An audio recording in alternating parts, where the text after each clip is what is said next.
And now, Peter Paul Mounds, Almond Joy, and Cadbury Chocolate Bars presents Alien Worlds.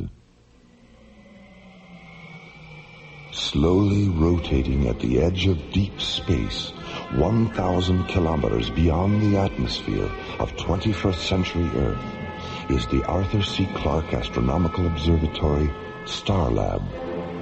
Here, Starlab Research Director Dr. Maura Cassidy and scientists and technicians of the International Space Authority, ISA, watch over the countless stars and planets that fill the silent distances beyond the giant space station. It is November 3rd, 2028, as this week's episode, The Kilohertz War, reminds us how suddenly and mysteriously one man's science fiction can become another man's science fact on the threshold of alien worlds.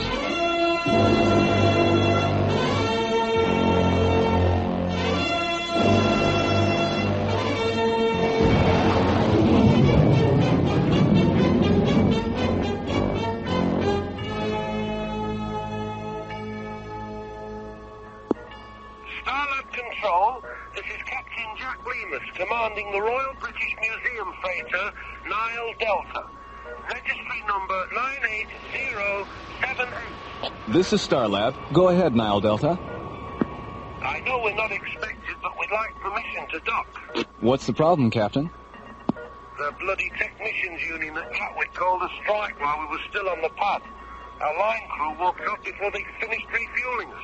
We'd like to top off our liquid oxygen tanks. Another strike at Gatwick. Third time this year, isn't it? It's the fair. How about it, mate? Can you spare a drop or two of the old LOX? What's your destination, Captain? We're transporting the King Tut exhibit to Thanatos, part of a cultural exchange program. Stand by. All right, Nile Delta, I have you on the screen. What's your Starlab ETA? 6 minutes, 18 seconds. 6 plus 18. Roger. Nile Delta, your docking orbit insertion coordinates are 9er6 at 207 degrees, docking bay 16. A refueling crew will be standing by. We'll try to keep them from going on strike before we get there, okay? Don't worry, Captain. Starlab is a non-union shop. Well, thank God for that. Nile Delta, out. Bay 16, there's a British freighter coming in for refueling. ETA 6 minutes. Roger. Hi, Maura. Hi, Jerry.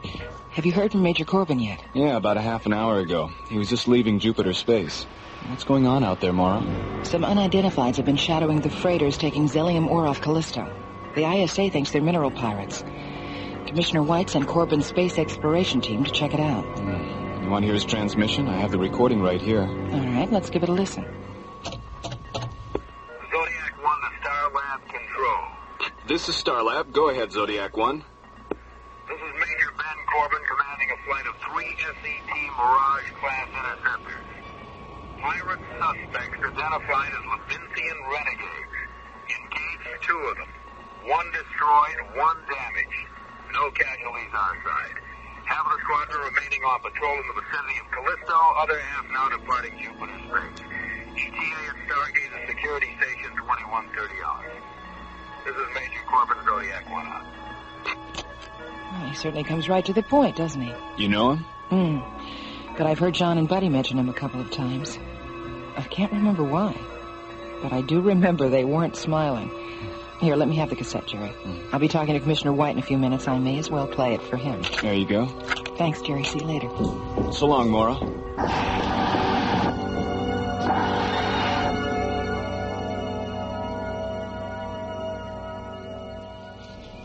Stargate to Security Station 2130 hours. This is Major Corbin, Zodiac 1 out. That's it, Commissioner. Well, thanks for getting it to me so fast, Maura. Is there anything else we should talk about? The tape you sent up concerning the Tyrillian military exercises on Mars. I thought Tyrillia was anti-military. That's much is more, but two planets in their system have declared war on each other. And Torellia's sitting right in the middle. They're working up a tactical space force to protect themselves. They hate to do it, but they have no choice. Why are they testing on Mars? Well, its atmosphere is Torellian compatible for one thing, and it's uninhabited for another. You see, Torellia is very densely populated.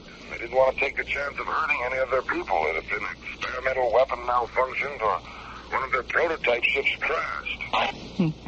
Sounds like they've got a lot of soul as well as a lot of sense. Yes. Well, I'd better sign off now, Maura, and try to get home. There's a lot of wind and snow blowing around outside, and you know what New Chicago's like during a blizzard. All right, Commissioner, bundle up. And beware of little boys chucking snowballs. Starlab Communications, out.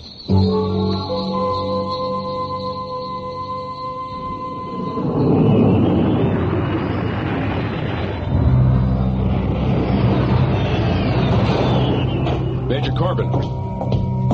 It's coming through on the Earth disaster frequency now, and it just tripped the override on the fail-safe attack circuit.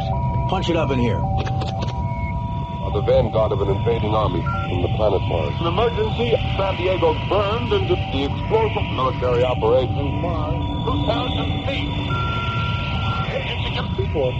After unleashing their deadly assault. This is Captain Lansing of the evacuation. Blackout communication. I told the ISA not to allow those aliens to run loose on Mars.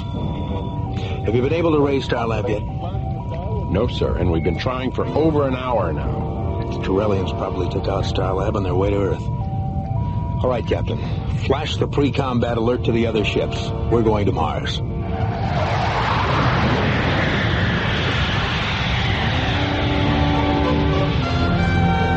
Alien Worlds will continue.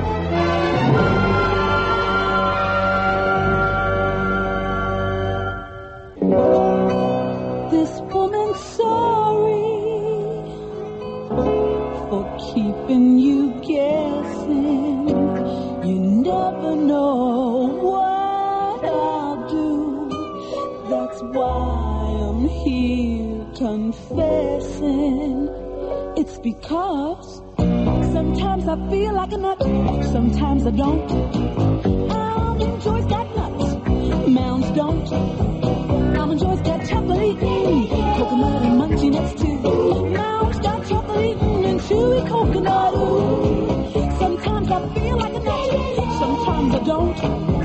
Almond Joy's got nuts, Mounds don't. Because sometimes I feel like a nut, sometimes I don't. Sometimes I feel like a nut, sometimes I don't.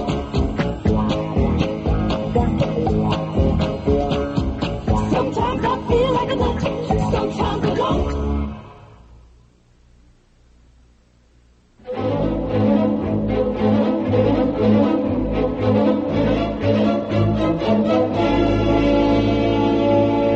Alien Worlds continues. Given permission by the ISA to experiment with defensive spacecraft in the Martian atmosphere, Torellia sends 200 prototype gunships to the Red Planet for testing. 10 days later, 3 Mirage-class SET interceptors receive a powerful radio transmission as they leave Jupiter space. The transmission overrides their Earth disaster frequency and fail-safe attack circuits, and is filled with the confusion of voices describing an attack on Earth from Mars. The planet. On the planet Mars, between the hours of colored white, destruction of cities and stars. 5 minutes after the transmission is received, Major Ben Corbin, who commands the interceptors, orders his executive officer to contact Starlab for confirmation of the attack. have you been able to raise Starlab yet? No, sir, and we've been trying for over an hour now. The Torellians probably took out Starlab on their way to Earth. All right, Captain, flash the pre-combat alert to the other ships. We're going to Mars. Open a close proximity channel. I want to talk to the other ships. Yes, sir. Go ahead, Major. This is Major Corbin. You all know what the situation is and what our choices are. You also know that it's the responsibility of a commanding officer to decide which choice is best. But these are extraordinary circumstances. So I believe the decision to either continue on to Mars or to return to base should be shared by all of us. So when I finish this transmission, take a vote. Flight crews and officers alike. It's up to you. Zodiac 1 out. You're looking unusually tense, Captain. What's the problem? I'll go see how our crew feels about your pep talk, Major. Pep talk? Is that what it was? I'll be back in a few minutes. Captain O'Neill, Major. We're ready whenever you are. Thanks, Bill. This is Captain Danziger. We're with you all the way, Major. I knew I could count on you, Ray.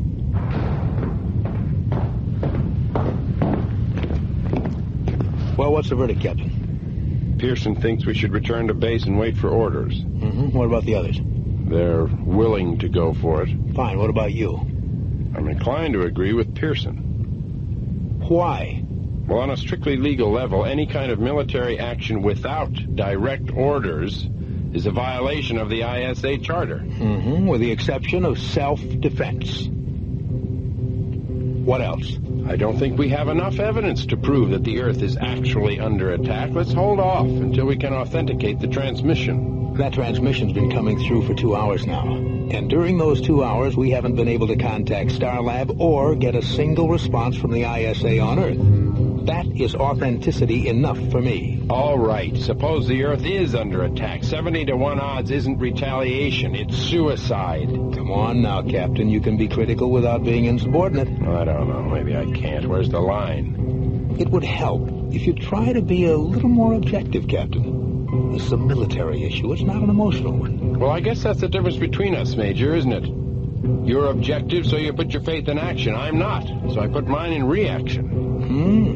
What sort of reaction are you having? There's something wrong about this whole incident. You're right, Captain. There is something wrong. There's a war on between Torellia and Earth. Objective, subjective, or otherwise. That is a fact.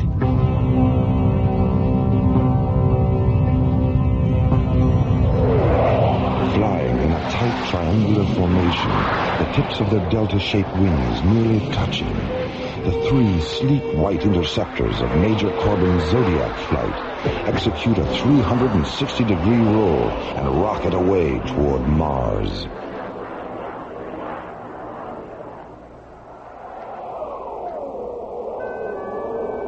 Meanwhile, on the surface of the desolate red planet, the freezing winds of Martian winter blow a stinging mist of iron oxide dust across Cecropia, a vast plain located at the 0 meridian coordinates of 70 degrees latitude, 310 degrees longitude.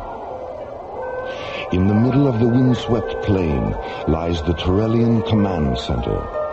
7 transparent green domes whose faceted emerald surfaces fracture the pink light of the late afternoon sun.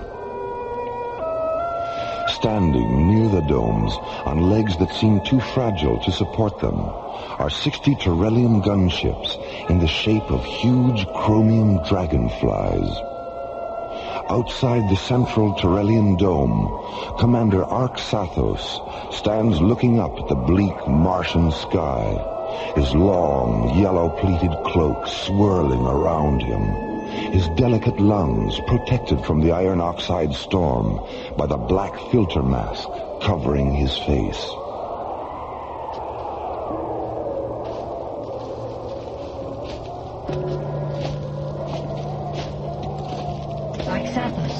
The purification elements on our masks are nearly saturated.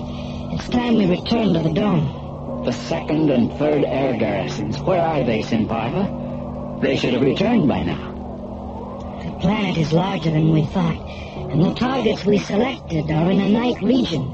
Our ships have never flown in darkness before. Have you seen to the one that fell onto the ice cap? 3 surface crawlers have been dispatched to bring it here. How many of our flyers were killed? We won't know until the crawlers reach the impact site. Sinparva, Terrelia was never meant to be. What's with us? Take me into the dome. My mask. The elements have terminated.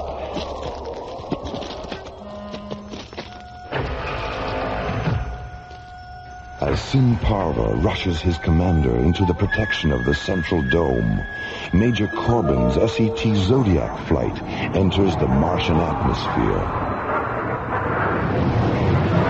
Descending to 300 meters above the red planet's surface, the three interceptors jet toward the Terrellian Command Center, 2,000 kilometers away. Zodiac 1 to Zodiac flight. Mid-range scanners confirm target interlock. Target description: 7 low-density, low-profile structures and 60 high-density spacecraft. Activate laser turrets and shielding generators on my mark. Mark. This is Zodiac 6. We have target interlock confirmed. Laser and generator functions positive.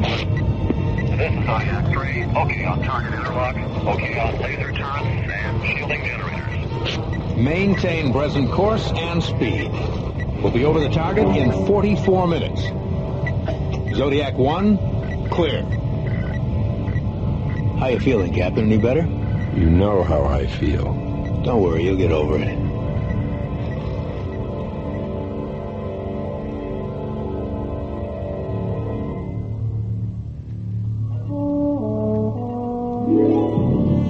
Solaris to Starlab Control. Solaris to Starlab Control. Oh, come on, Jerry, it's us. Your old pals through thick and thin. SET captains Buddy Griff and John Graydon. Jerry? Go ahead, Solaris. Yeah, Jerry, where you been? Down in engineering. All our communications were knocked out about 3 hours ago. We just got back on the air. What happened? According to Professor Crane, a pulsar somewhere went supernova and flashed back all the radio signals that had collected in its gravitational field. You should have been here. It was really a buzz. Speaking of buzzes, is Maura there? We've got a present for her. She and Professor Crane are up in data processing, resynchronizing the sidereal time terminals on the computer. Hey, have you got a docking bay open? Our ETA is 9 minutes. Docking bay 23, buddy. Docking orbit insertion coordinates 671 at 208 degrees. Thanks, Terry. Solaris out.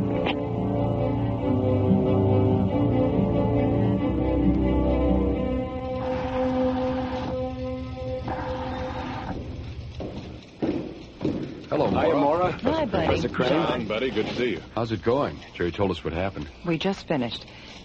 What's in the box? It's a present from Phil Maxwell. Here, be careful. Don't spill it. Oh, it's beautiful. What is it? It's a fish, Maura. Yes, I can see that. But what kind? It's a flarn, a Serenian glowfish. Phil picked up a couple on Cronus. He thought you'd like to have one for your aquarium. That was really nice of him. Does it have a name? Yeah, Winston. A flower named Winston? That's right. Well, does Winston need any special food or anything like that? Yeah, my wife has one in her aquarium, Maura. Just put him in the water and forget about him. Glowfish live on light. Dr. Cassidy, this is communications. What is it, Molly? We're monitoring the intership transmission from Major Corbin's Zodiac flight. They've just attacked the Terrellian Command Center on Mars. On Mars? I'll be right out. Here, Professor. Hold my fish.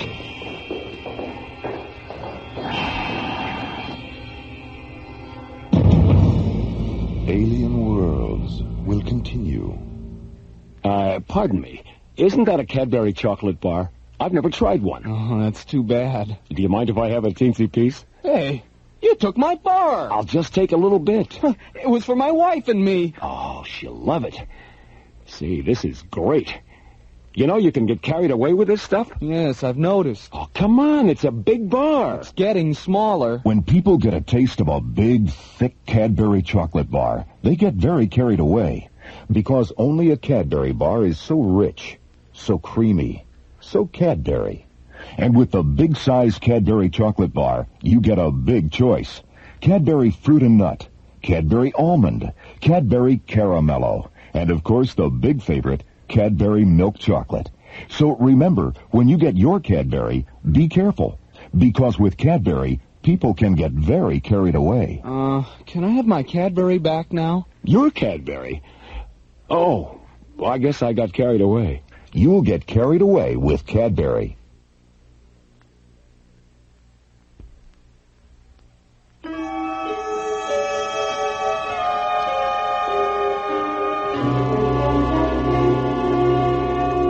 Alien Worlds continues. A powerful radio transmission has tripped the fail-safe attack systems of 3 SET interceptors. A transmission filled with distorted human voices describing an attack on the Earth from Mars.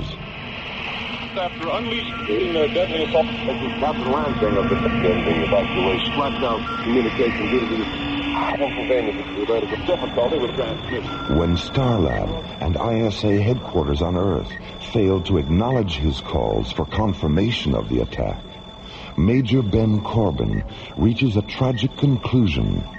The alien assault is real.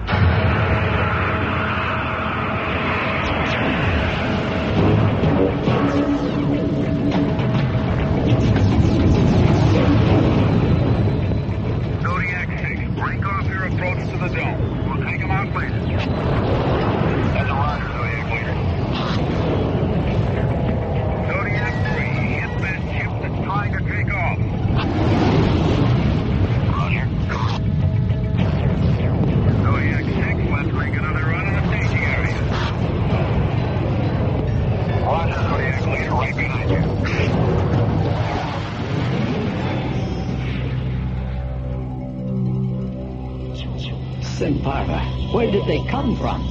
They were flying too fast for our sensors.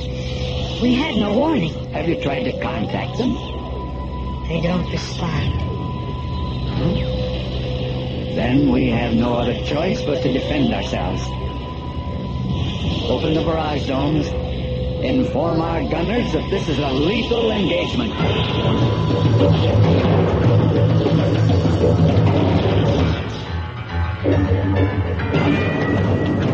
Zodiac leader to Zodiac flight. Regroup at 179. Switch over to target grid yellow, and we'll go around again.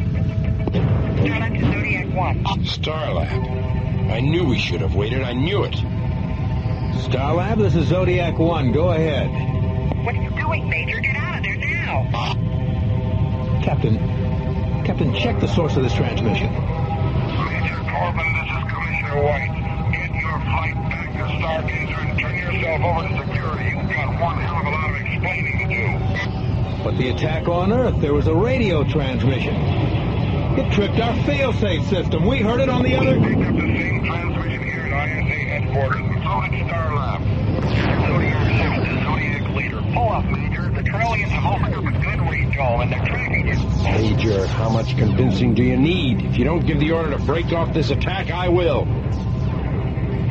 Zodiac leader to Zodiac flight. Return to base. Repeat, return to... Direct hit on the starboard thrusters. We've lost the automatic guidance circuits. Switch to manual. Attitude gyros are gone. Tow pilot to crew, get to your crash positions. We're going in.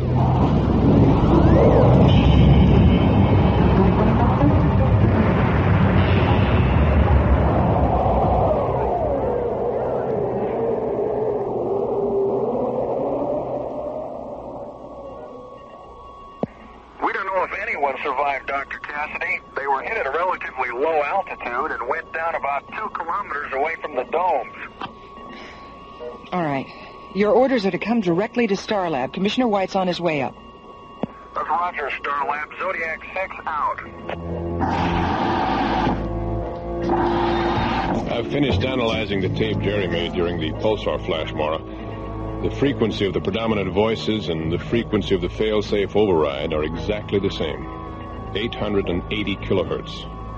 But that's an exclusive ISA frequency. It wasn't in 1938. 1938? That's right.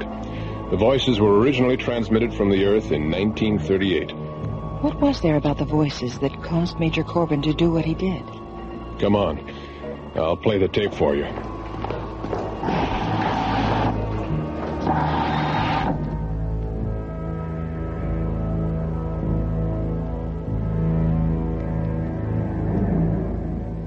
Whatever possessed you to do this thing, Major Corbin? 3 men killed in the crash of your ship. 9 others seriously harmed. Captain Vogel critically injured. 20 Turellian flyers lost. The transmission. We thought you were attacking the Earth. I did what I thought was right. Did you contact Starlab for confirmation? Did you contact Commissioner White? We couldn't reach them. Then why didn't you contact us? It never occurred to me. Military uniforms are unfortunate things, Major. So very little does occur to the ambitious patriots who wear them. Clark's office. Yes, Sinparva? A transmission from Commissioner White has come through. He wants to talk to you. Sinparva, your eyes. Is there something else? There was nothing our physicians could do. Captain Vogel just died. Oh, my God. My God. Between the hours of Starlab's flight, destruction of cities and lives in the evacuation. Tonight, the Columbia Broadcasting System and its affiliated stations coast to coast has brought you The War of the Worlds by H.G. Wells, featuring Orson Welles and the Mercury Theater on the air. Next week, we present a dramatization of 3 famous short stories. This is the...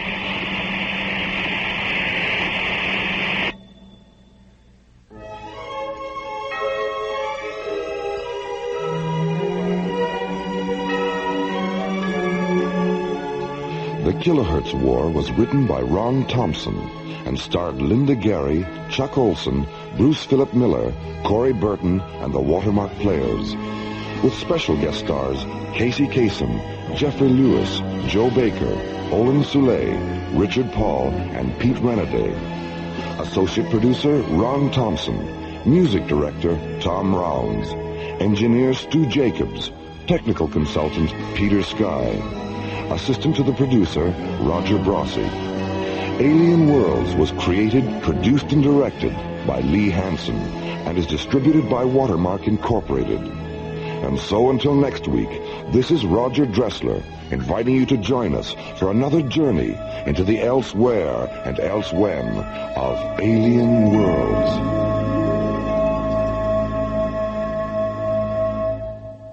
Peter Paul and Cadbury chocolate bars hope you have enjoyed Alien Worlds.